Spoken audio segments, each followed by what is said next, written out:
All right. Hi, everyone, and welcome back to Kids Political Radio, where we help kids understand current events, American history, and civic education. I'm your host, Jen McMillan, and you might notice that my normal co-host is absent today. Charlie's got a friend who lives on the East Coast and is back for the summer, and I honestly didn't have the heart to tear him away from playing this week. So I'm hoping that at the end of this episode, Charlie can chime in and talk about today's headline. So, if you remember, during this summer, we're focusing on a quick and dirty history of the United States and the tools every citizen needs to have in preparation for the next election. Last week, we made it to the founding of America, highlighting the three countries that had colonies here before 1776. Today, instead of taking the usual route and covering the American Civil War, I'm highlighting a little more complicated and sensitive issue. So, Charlie and I talked a bit about the Emancipation Proclamation and Juneteenth last week, but I don't think that really kids in schools right now quite understand how differently politics and civil rights looked during Reconstruction, or that time right after the Civil War. That's why today we're diving into the inspiring history of Black elected officials in the United States. This is a story of courage and resilience and of really breaking barriers. So it's perfect for all of our curious future historians and politicians out there. So let's get started. Our journey begins right after the Civil War, during a time called Reconstruction. This was a period right after the Civil War ended in 1865 to 1877, when the United States was rebuilding and trying to unite the country after the war. It was also a great it was a time of great change and new opportunities for African Americans. One of the most significant milestones during this time period was the election of our first Black U.S. Senator. His name was Hiram Rhodes Revels, and he was a true trailblazer. Hiram Revels was born a free man in North Carolina in 1827. He was a minister, an educator, and a chaplain during the Civil War. And in 1870, he was elected to the U.S. Senate from Mississippi, making history as the first African American to serve in Congress. Revels worked hard to promote racial equity and helped pass laws that benefited both Black and white Americans. But Revels wasn't the only one making history. We don't often hear about all of the other people during this time period. There were over 600 Black Americans that were elected to state legislatures, and many more held local offices. They fought for civil rights, education, and better opportunities for all people. One notable figure was Blanche K. Bruce, who became the second Black U.S. Senator in 1875. He was also from Mississippi. However, the progress made during Reconstruction faced a severe setback with the rise of the Jim Crow era. And here is another topic that we just do not really talk about in American public education before you get to college. Jim Crow is a really hard topic for us to talk about. So, this era was from the late 1800s until the mid 1900s. And laws were passed to enforce racial segregation and prevent Black people from voting and, participating in their civic liberties. It was a tough time, but some brave individuals continued to break barriers. So, Jim Crow is something that we kind of hint at, and I don't know that, kids really understand it. I mean, really, I'm sure there are adults that, we talk about Jim Crow, but I don't think they understand the full scope of it. So I want you to imagine that you live in a world where you can't go to the same school as your friends just because of the color of your skin. You can't eat at the same restaurants, sit in the back part of the bus, or even drink from the same water fountain. But that's what Jim Crow looked like for Black Americans back in that time period. Now, the term Jim Crow comes from a character in a song in the 1830s, which was used in minstrel shows to mock Black people and to mock or make fun of. Over time, Jim Crow became a way to describe the laws and customs that enforced racial segregation in the United States, particularly in the South after the Civil War. I would like to really note here that it was not just in the South. There are instances here, even in Illinois, of sundown laws where, unfortunately, people in that town told people of color that they couldn't be there after sundown or that they would be removed. So we talk about this happening in the South, but there was plenty of discrimination that happened in the North half of the states as well. But anyway, back to specifically Jim Crow.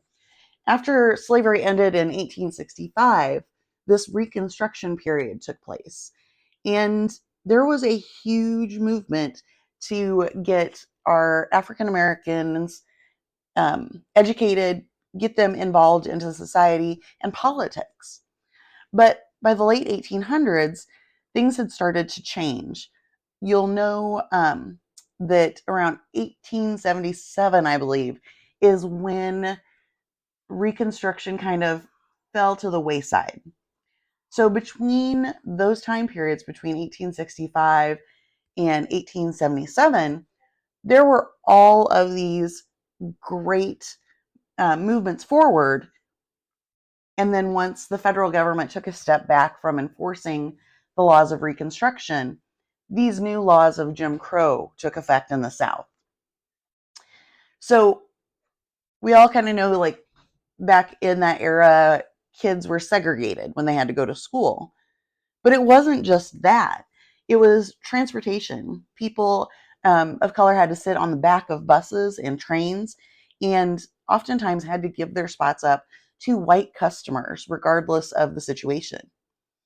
In public places, there were separate restrooms, water fountains, and even entrances.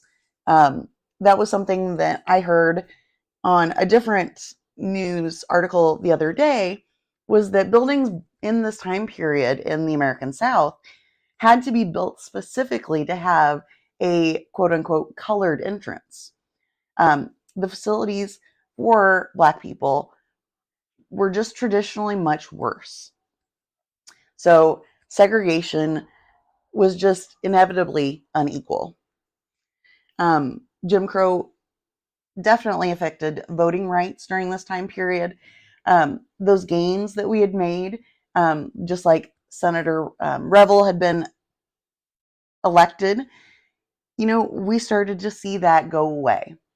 And they made laws that made it hard for people to vote, including literacy tests, which were unfairly administrated, and poll taxes, which many Black people could not afford to pay. So I want you to fast forward to the early 20th century in 1928. So after this period of more discrimination after Reconstruction, we finally have our next person of color that's elected to the U.S. House of Representatives. And this is Oscar Stanton DePriest. And he was actually from Illinois. He was the first African American to serve in Congress in the 20th century. And again, worked tirelessly to fight discrimination and promote civil rights.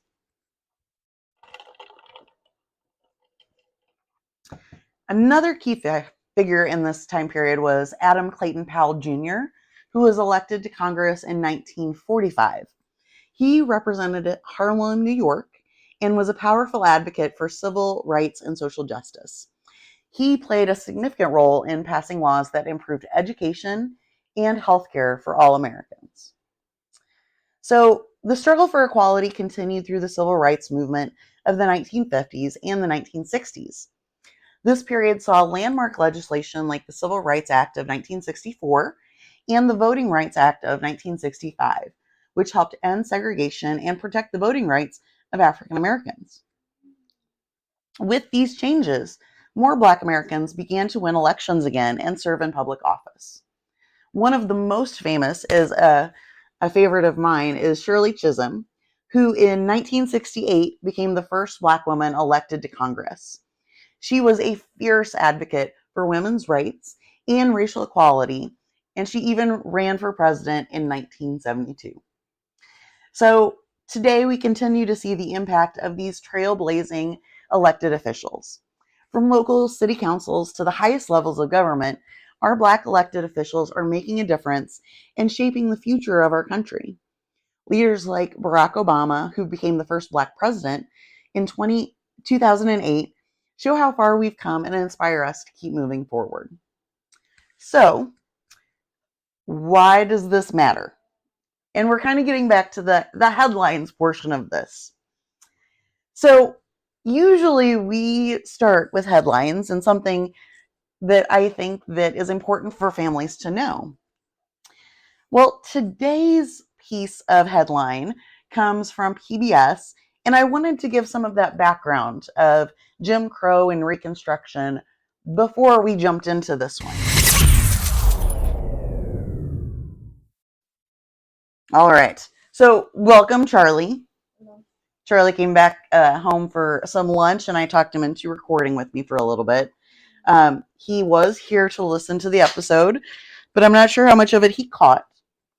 But so this article from PBS, essentially, we all kind of heard that 40 acres and a mule promise that was made to African Americans after the Civil War ended, right? Have you heard of that, Charlie? 40 acres and a mule? No. Well, I know it's in a song that I listened to, but anyway, the government promised 40 acres and a mule to former slaves, and a new report that has come out that looks back at that time period reveals that not only did the government grant land to hundreds of people, it also took that land back and returned it to the white people. So this article talks about this part of history, and it just kind of blows my mind. We're still talking about it. It's still important today to realize what happened to these families. So this was a 2-year reporting project done by the Center for Public Integrity, Reveal, and Mother Jones. You know, people that I read and, you know, I trust a lot with my information. So the person that wrote the article, they had really been interested in this rumor, this 40 acres and a mule. So they started to Google about it, and they learned that it wasn't just a promise that was broken. People received the land, and there was about 1,200 people that got land titles, both men and women. They picked out their plots of lands, and usually this happened on places that they had worked as slaves. But not everybody actually got 40 acres, which is another misconception that they highlight in this article, in this report. It was up to 40 acres. And then people were living there. They were planting their crops. They were selling them. Some of them formed governments and elected a sheriff. They were living their lives, and they likely lived there up to a year and a half before they were kicked out. They were kicked out. You're supposed to ask questions like, why were they kicked out, Mom?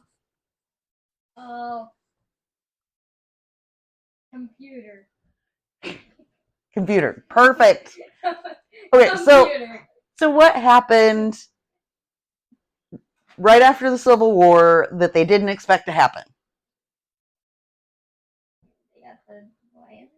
Okay, who is the guy that I like a whole lot that's right here on the mantle? Twice, at least.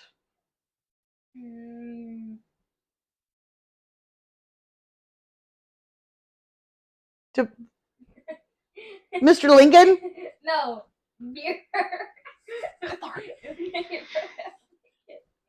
Abraham Lincoln. Thank you. Okay, so what happened to Lincoln that they didn't expect to happen? He got shot. Yep. So when they started Reconstruction, President Lincoln was in charge of everything. But once he was assassinated, the rules changed because the president changed.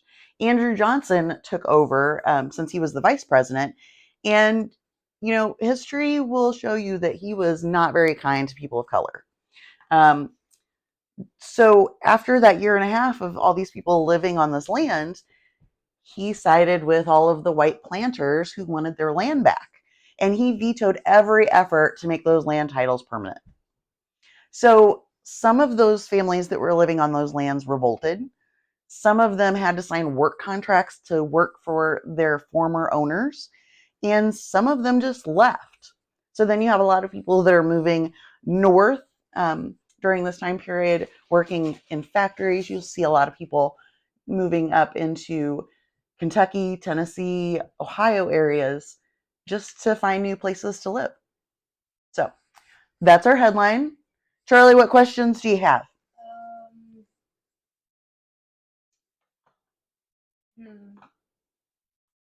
Charlie's a ball of fire today. What? I think you're just looking forward to going swimming soon. How hot is it out there? It's fairly hot. Yeah, I don't think I want to go outside. Why was that guy so mean? Andrew Jackson? Yeah. Well, that's a really great question, and we'll get to him. He's on my list. But, that is the good and the bad part of having a democracy. If you don't like how things are, wait a few years and you'll have a change. So I think that it's important for us to look back and learn on these things in history. We have to keep learning and keep writing things that weren't right in the first place. We just said they were right for some reason or another. So, all right. Well, that was heavy. Charlie doesn't have any more questions. Nope. I think he's ready to go swimming. Well, anyway, thanks for joining us again.